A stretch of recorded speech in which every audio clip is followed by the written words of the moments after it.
Hello, music multiverse listeners. Welcome to Beyond Your Radio. You should listen to. I'm your host and creator, Mark Kulagowski. What are we doing here tonight? Well, we're letting you in on a secret, maybe. Broadening that music listening habit of yours. Perhaps attempting to showcase an album that you might not remember, a band you didn't know, a style of music that is nearly maybe close to your wheelhouse or maybe way outside of it. This show is meant to expose you, as always, to new music that might not actually be from this year or even the last decade. That's the definition of new to you, the listener. And our panelists have picked one album to discuss and deliver in the idea of, if you like this, if you want to explore this kind of music, if you have a hankering for some of this, or if this is your kind of jam, perhaps you should have a listen to this. And so let's pique your audio curiosity right after I introduce the panel. That's right. Friskies, more than a cat food. It's damn Deb Armitage's Maloney. Yeah, it's going to be horrible today. I'm telling you right now. Okay. Hi. Yeah, he's got all kinds of I don't know. Okay, so he dreamt music and all was well. Jeff Criden's on the show. Living the dream. Living the dream. Just leave him alone when he's listening to Robert Palmer. You'll be okay. Jeff Young on the channel. Well, no. No. I think I wrote that for somebody else, to be honest with you. Just leave him alone. What are these intros? What's happening? Why did I write that? I mean, that was just yesterday. God bless me. Woo. Yeah, maybe I don't know. I see. Jeff, if Alex was on, I had him taken care of. It says he was looking for a place to happen, making stops along the way, usually Mighty Taco, but that didn't happen. Yeah. Where's Sue's here? Oh, okay. Okay, so this one goes on. On this day in music history, a fifth grader, Michael Fennery, in 2016, skipped his class, but returned with an unusual note that was signed by Bruce Springsteen. After the child skipped class to meet him at a Philadelphia library for the book signing of Born to Run. Side note from an editor, like my wife, Susie Q, on the channel tonight. Springsteen obliged, but he said, I want to read this all the way through because my first contract didn't go so well. So, no. Okay. What is happening today? Are you okay? You got to read. Did you hit your head? We got stung by the bees. Say. So I have a signed note here from Sue, stating why she missed album listen challenge with Sihilu, and it's signed by David Grohl. What? No. Are we? So, Can we just start over? Yeah. Yeah. So be some heavy editing. Yes. Well, that's what I've been doing lately. Heavy editing. All right, so let's start off with this album you should listen to. Let's go to Mr. Crichton. He's got a wonderful choice. Absolutely magnificent. You know, as I read this email 40 minutes ago, and I said, like, okay, what am I going to choose out of my vast library? And I said, you know, there should be a catalog show on this band. And secondly, which one of these albums do I choose? Do I choose early from the beginning? Do I go in the middle? Definitely wouldn't go towards the end. And which decade am I choosing? The 60s, 70s, 80s, or 90s? Oh my goodness. Yeah. So I thought, you know, they have so many great albums. Which one should I pick? And so I wound up choosing the Kinks are the Village Green Preservation Society. Okay. Released in November 1968. The Kinks are my fourth favorite band of all time. Your fourth favorite band. I love it. I They love are. the alliteration. It's great. Yeah, Your fourth Yeah. favorite. It's better than my opening. they are my fourth favorite band of all time. Okay, that's good only, to know. Only beaten by the Beatles, the Stones, and the Who. And how many Okay. times have you seen them? Oh gosh, probably 15 or 16 times. Wow. Okay. You are Cool. a super fan. You know, Buffalo is like a key market. I was blessed enough in 1983. Dave Davies had a solo album called Chosen People that we worked at Warner Brothers, and his manager found out that I was a fan, and she said, "You want me to have Dave fly into Buffalo and you could work with him for a couple days?" And I went, "Whoa, whoa, whoa, what?" And I said, "Yeah." So I did in stores with him at Cavage's here and at the Great House Guitars in Rochester. Tootled him around radio here in Buffalo and in Rochester. Did print media with him here too, Cool. and we wound up becoming friends, and just a really, really good guy, Dave Davies. Nice. The great guitar player from the from the Kinks. Yeah. And wow. So I wound up picking the Village Green Preservation Society because it's such a happy record and introspective as well. It's got everything a Kinks fan would want. And if you move forward and go later day, if you like the Jam or you liked Oasis, then there's a good bet you'd probably like the Kinks too. If you would, for the people out there watching that have never heard the Kinks or only know of a handful of songs, like "You Really Got Me" and "Lola" and a bunch of others.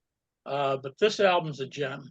It was released in November '68, and critical acclaim throughout the history of music since it was released. But it was an album that never charted here or in the UK.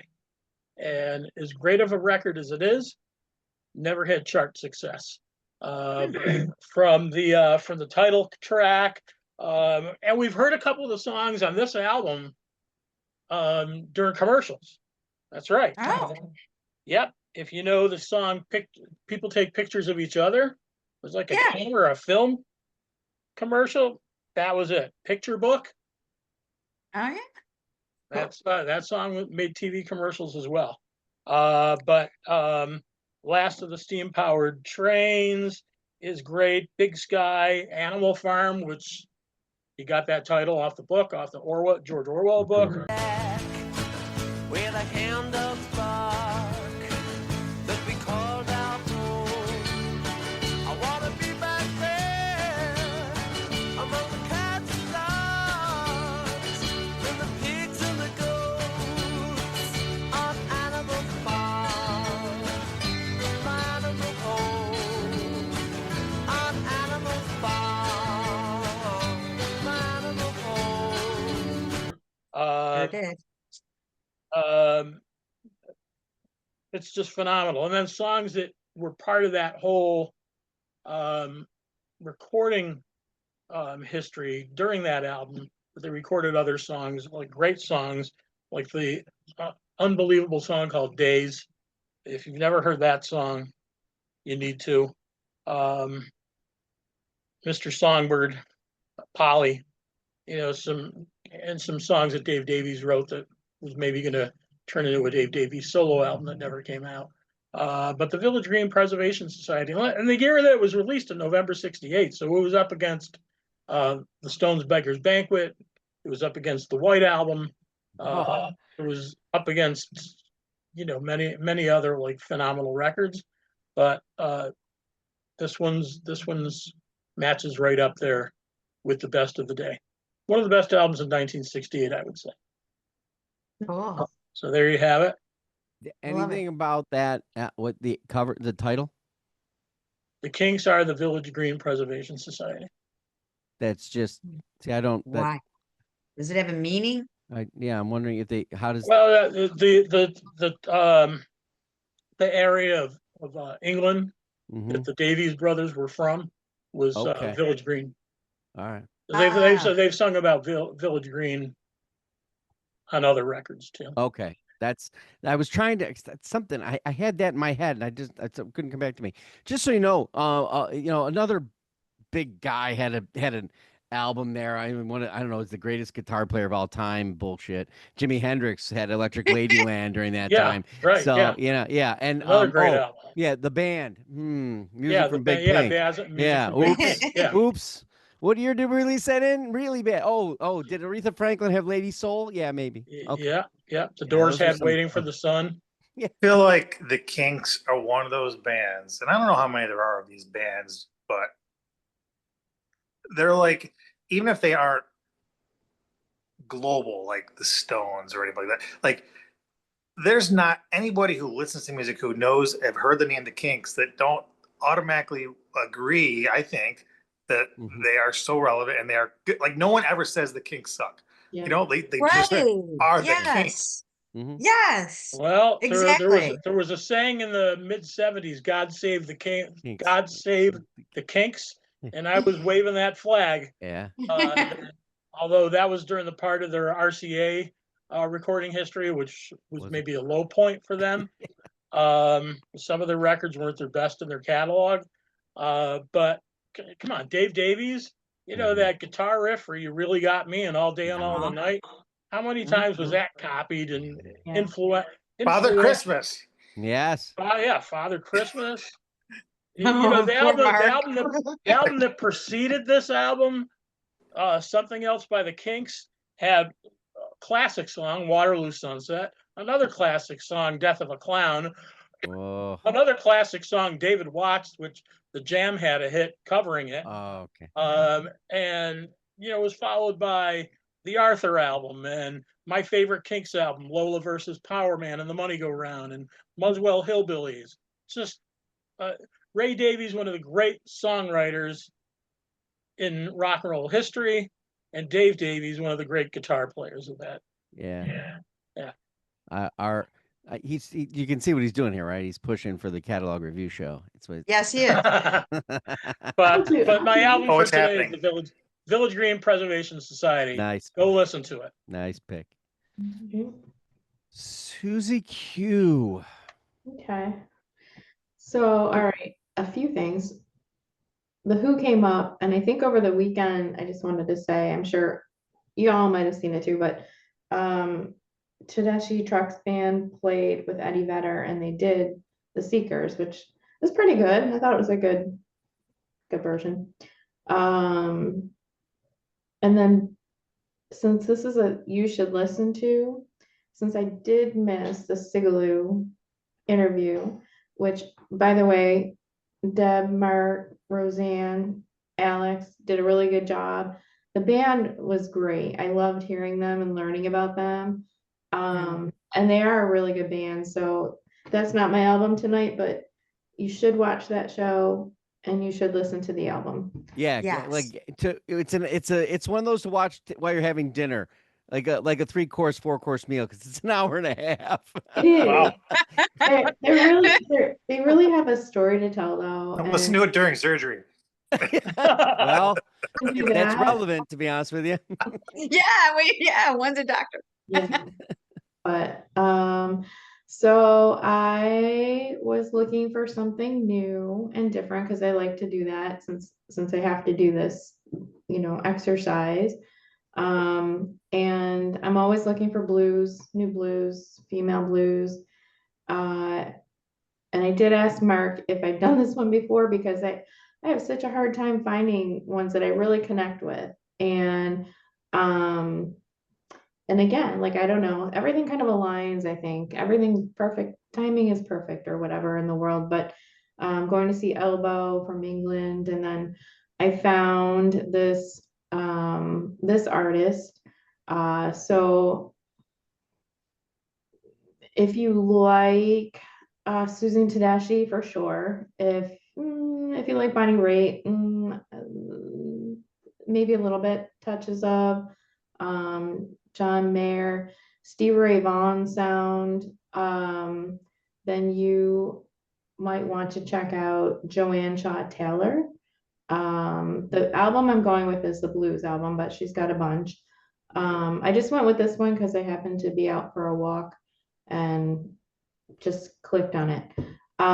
She is a British blues rock guitarist and singer, incredibly strong voice, very authentic, power-driven voice, controlled. Okay, so, and I do like to be pro female blues artists, but sometimes there's some really good singers out there and guitarists out there, but they just don't have that thing, and she has that thing. And she doesn't just sing the wishy-washy blues. She Right. wears it, and it's a story, and you can feel it and connect with her on it. So really good, really talented. She's been playing, I believe, since, well, probably earlier than. I believe she was discovered by Dave Stewart from the Eurythmics 16. That is true. And Wow. she's been going ever since. I do think, I don't know if we missed her or if she's coming, but I think she's going to be, she either was or will be in Rochester. Oh. So she's getting around. This album came out in 2021. It's, I think, 11 covers. It was produced by John Bonamassa. Joe Bonamassa. And Josh Smith. I think really every song was a success story. Some of the titles, Stop Messing Around, If It Ain't a Reason, Keep on Loving Me. Kiss me. I want you to kiss me. Oh, yeah. Oh, yeah. Oh, baby, I'm so glad you're mine. I'm so glad you're mine. Well, every morning, sometimes late at night, I can feel your tender lips making me feel alright. So keep loving me, baby. At the first three, like, sometimes too, you get in, you're like, I don't know. It's like one after the other. It keeps you going. She did an instrumental, Scraps vignette. Yeah. Long Day. I Don't Know What You Got. So a really nice selection. And, if we were doing the whole album challenge thing, I would say the flow is great. It's really easy and nice to listen to, and she's awesome. And if you're in it for the vocals or the guitar, you're gonna like either one. And she's got some backup vocals, or backup vocals. It's a good crew, and yeah, I would give it a listen. I highly recommend. Love it. Excellent. Mr. Young. I decided to pick something I luckily just discovered hours ago. So The Kinks. No, okay.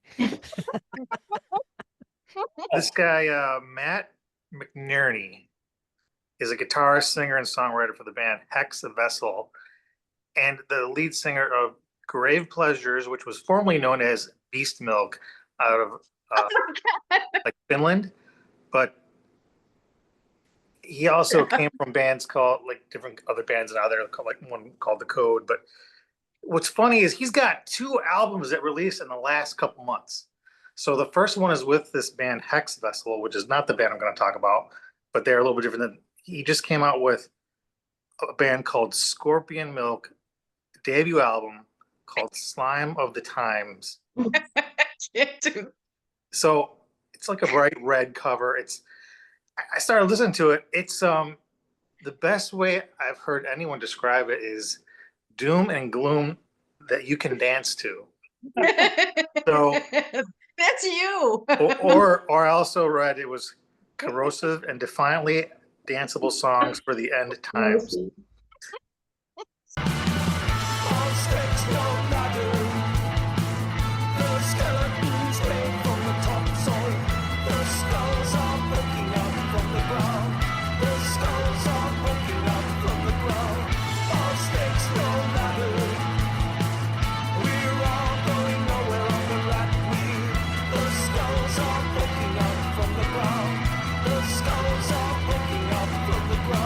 So it kind of, when you listen to it, it kind of really fits in. Like if you want to think about like a mindset, if you've ever watched Stranger Things, it kind of puts me into that mindset. Okay.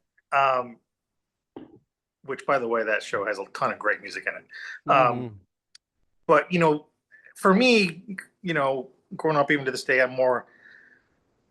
like a lot of different things, but more rock, some metal, pop stuff. Like, but when sometimes you just want to change a pace. Like think about when you were in high school, or college, you need to change a pace, and maybe you think, oh, you know what? I guess I don't mind listening to a little bit of Sisters of Mercy or Killing Joke or Morrissey, something is popular with a certain group, but maybe isn't something you're going to always gravitate to, but you don't really kind of enjoy now and then.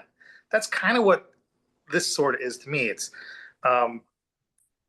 It's more of an avant-garde underground, but known by fans of music, that style of music. You know what I mean?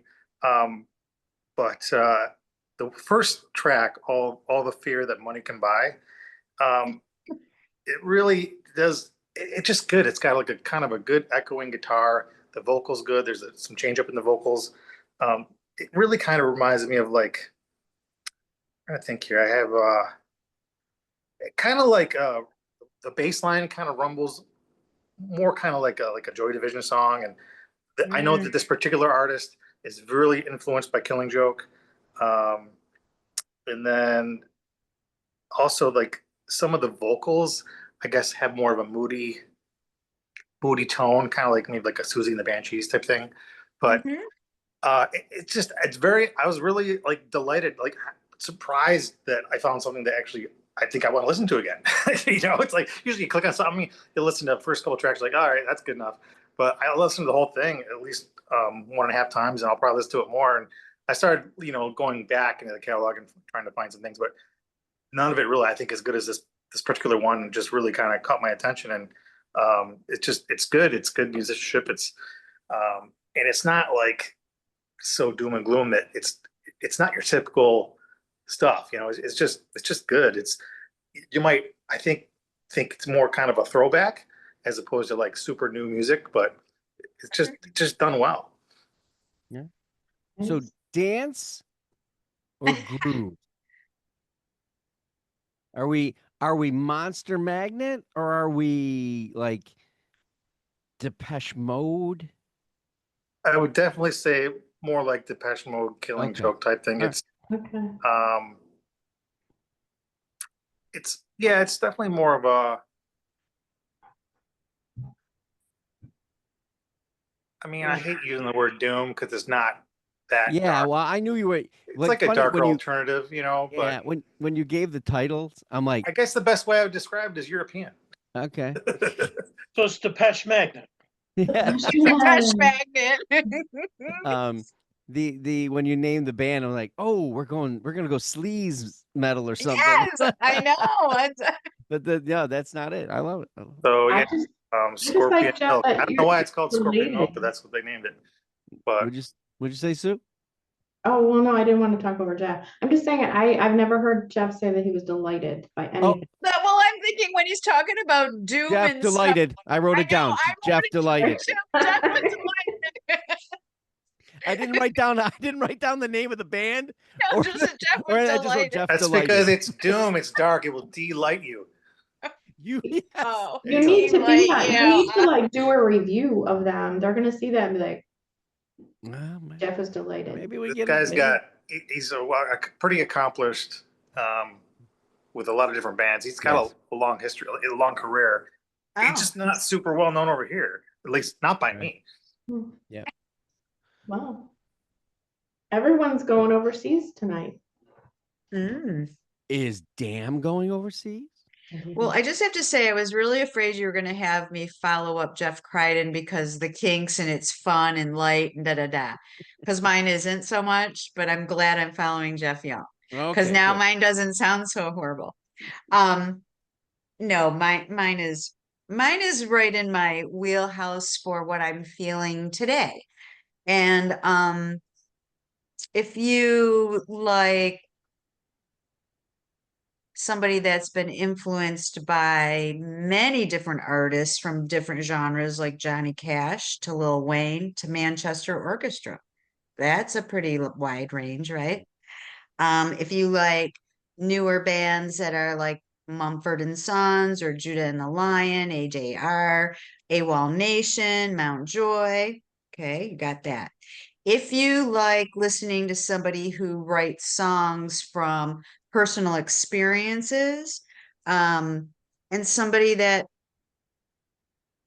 has lived through a very difficult young man era of being born in 93, COVID, opioids, a lot of things that we see that have kind of pulled young people and young men and young women down into maybe not where you would envision your children, but has risen above, then you might like this guy. This album is from 2019, so it's not that recent, but it's pre-COVID. He's only had 3 studio albums.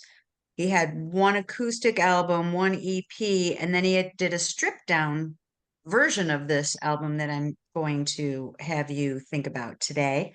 It's Matt Mason, and it's 2019, Bank on a Funeral. And his parents actually were juvenile delinquents that were into the drug scene, became preachers, and they used music ministry in prisons. And that's probably why he is drawn to somebody like Johnny Cash, right? He himself is a recovering addict. However, his first gig was at an open mic night at Chick-fil-A. Now that's a pretty cool thing, huh? Wow. I didn't know they had open mic night at Chick-fil-A. Yeah. Well, but he's a Christian ministry kind of guy. That's what they're doing, is preaching and playing music and stuff. Yeah. But I He think that's brought kind of he funny. brought the mic, so it was open. Definitely not. Exactly. He's got an off-kilter vocal. It's not real even, but it's not, sometimes people use it too much and it gets overkill. That's not how this album is at all. The very first song that ever caught my ear was Hallucinogenics. It's got a really good phrasing to it. And even though I don't listen to lyrics as much as I do the tone of vocals, if the music itself is good and catchy, I really start to listen to the lyrics. And these songs are from a very personal, deep connection that he's had either through his parents or the people they minister or even himself. My skin. If I let go, would you hold on? Would we fly? Is it safer if we just say that we tried? Are we laughing at the danger? Are we dancing after death, you and I? And titles of his songs are I Just Don't Care That Much. That's one of them. And one of the lyrics is, I'm living like a man on fire. And that you don't live too well when you're on fire. You're pretty much living within your own head. You don't see the rest of the world. He had a couple other hits off of this album. Cringe was one of them. Beggar's Song, very powerful chorus in that song. But one of my favorites on the whole album is called The Mask. It's an honest lyrical song about his own personal struggles. And in this song, you will hear that he is influenced by Manchester Orchestra.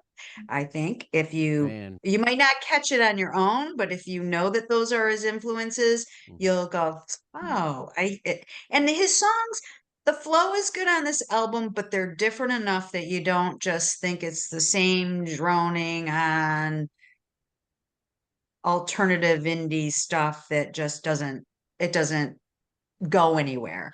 And The Mask, here is the one lyric that I really feel that many of us can relate to. Well, I felt the burn since the day you departed and talked from the tomb. I'm still healing those wounds. It holds me down, but made me a man who says, Fuck all those rules. I will be who I choose. I will never grow while this anchor is chained to my feet. So it's almost like a personal choice. We all have struggles. We all have loss. We all have bad things that happen to us, but we have a choice on where we go with it and how we use it to help other people or your own relationships. You don't have to be stuck in that moment forever. And so I think that even though that sounds gloomy and doomy, it doesn't sound as gloomy and doomy as Jeff Young's, and it's obviously not as fun as Jeff Crichton's, but there it has hope. I feel that there's hope in it, even though there's a lot of tough subjects. He's not just quitting, and he's learning from not only his own mistakes, but his parents. And I think that's kind of adult-like. That's mine. Yeah. Are you done with my preaching? That album cover, what does it look like? 'Cause I'm trying to remember the album cover. It's like the one Oh, with the white with everyone dressed as ghosts, right? I don't think so. Okay. Yeah. You know me and album covers. I I just think didn't they know if you mostly. remembered it out that. No, I don't. All right. I'll get back to it. You do you, and I'll look. Okay. Oh, This is what? yeah, it does. Yeah, well, yeah, it does. The Okay, little, that's the faces, you can't see, can you?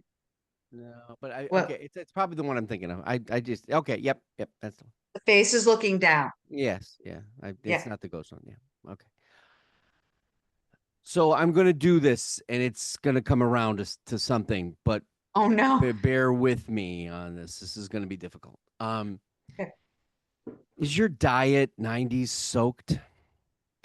You can't escape the last band that defied all the standards and gets all the accolades, yet everybody else did things too, but just sort of went unnoticed.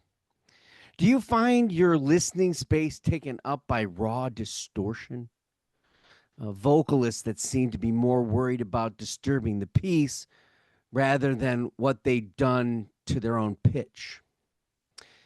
Do you love lyrics that take years for you to even figure out what the hell they were saying? And then once you got it, at least you thought it was right, and you found out it was probably wrong? Does everything always lead to Aberdeen? You want something more, but you can't move on. You're stuck, even in the look.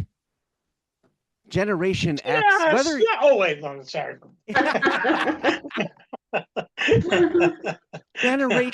Generation X, whether you were part of it really or not, suddenly that's where you are. Yet you weren't born in that era.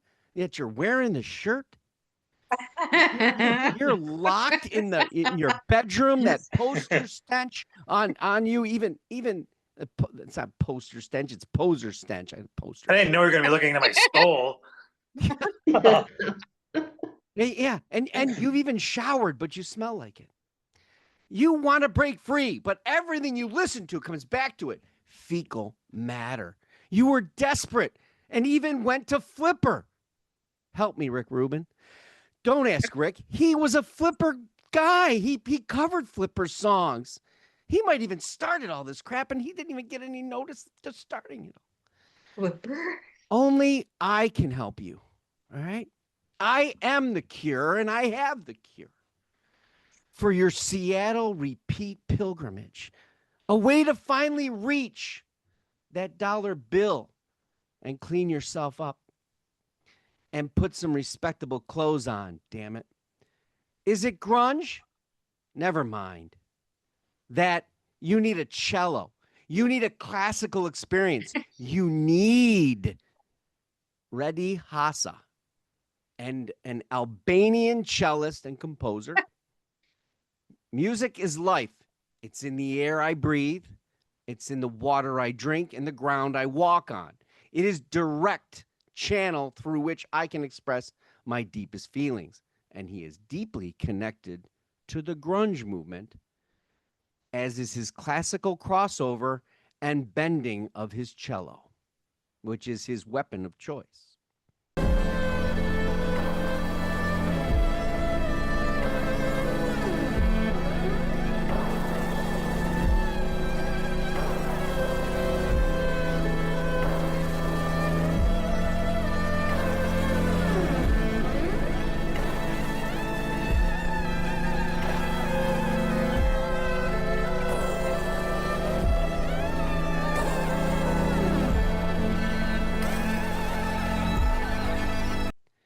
Welcome to My Nirvana by Reddy Hassa. Hmm. He covers Hassa. with cello only Nirvana. 9 tracks, all turning and twisting. And they're not the 9 tracks you might think, although there are those. Mm-hmm. So why this tonight? But there's another reason for today's album. He has to pull, some people in to classical, as Reddy Hassa is completely into Nirvana. But he's been able to move that sound and that love into a space that's completely different, classical crossover. And then from here, maybe you go to Stolen Cello, all right, which is one of the prior records to this. And then maybe, by the luck and grace of the music industry and me, you look at album for today and you go to 7 Days Walking by Ludovico Einaudi, which Reddy Hassa plays with on an album that is 7 albums over the span of that year in 2019, which is one of the most heady, beautiful classic crossovers I've ever heard. Here's the real reason for tonight. We had a friend who lost his wife just recently. She's a classical lover. And I don't know how to pull people sometimes into classical.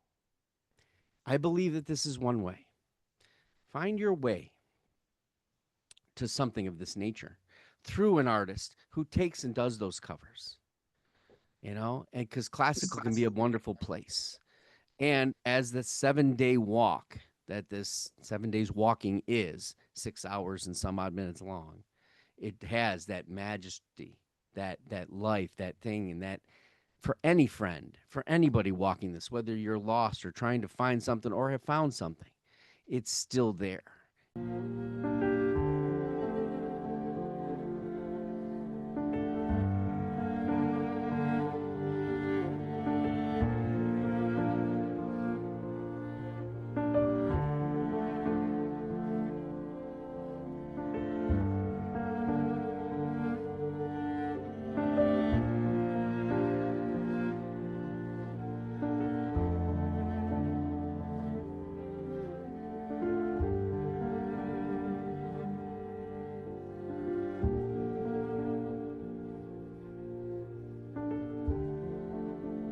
In a beautiful place called classical. Not that classical Beethoven, and I'm not saying anything against these people. Maybe you get there. Maybe you're already there. But classical sometimes gets demonized because it has a ceiling. And there are people out there that are trying to knock at that ceiling and pull and push and cross over. Reddy Hassa is one of those people. Too many people think of classical as centuries back. Right. Right? Well, yeah, because Mark, my dad was very much a classical guy, and he was not up with, my favorite band, Led Zeppelin. And I can remember when the Buffalo Philharmonic was doing a Led Zeppelin night, and I sure made sure my dad knew about it. And I went, see, when you know how to write music, it can be rearranged and made to sound beautiful in so many different ways. And yeah, people just think of like Schubert and that kind of stuff. And that's, even though I appreciate it, but really you're not going to get young people to care about that. But that kind of connection makes a difference for sure. No one's going to wear a Ludovico Einaudi shirt. I think one of the first classical, if you want to even call them that, to break the mold into something bigger, if you want to look at Leonard Bernstein when he did West Side Story. Yeah. And he kind of broke that old century thinking. And I don't know. I think it's first introduction to any classical music was probably Looney Tunes. Yeah. Sure. Yes, Carl it's Stalling. true. Probably. Marriage of Figaro and the great Carl Stalling, who composed all those Looney Tunes. Or he conducted the orchestra for many of that, and then he wrote some of that stuff too. I love it. No, it's a Good nice choice, one. Mark. Hey, did that guy, did he being that he was doing the Nirvana, did he smash his cello after he was done? I don't have that under, but I got Okay. I got this feeling that he was an all-inner, so he might have done that. Or set Yeah. it on fire like Or Hendrix set it on did Yeah. with his fire. And I guitar. believe gonna that say. might be the one that Yeah. you might have. Yeah. Yeah. Mm. Good So choice. Very so interesting. for for the Grateful Dude's Robin, who is a classical Yes. music lover, this one's for her. I'll thank the panelists for doing this tonight. As always, you can catch us here at beyondyourradio.com, Facebook, Twitter, Instagram, YouTube, of course. Articles, video, podcast coming soon, all about albums, bands, artists, anything we get our hands on, all the way to classical, go to the Kinks, and then some squid milk something. I don't know what. But it was delightful for Jeff, and that's all that matters. Scorpions. Scorpion milk. All right, yes. Leche de la tigre? What? I'm thirsty. Go Beyond Your Radio with us, a real music appreciation channel. Thanks for watching and happy listening.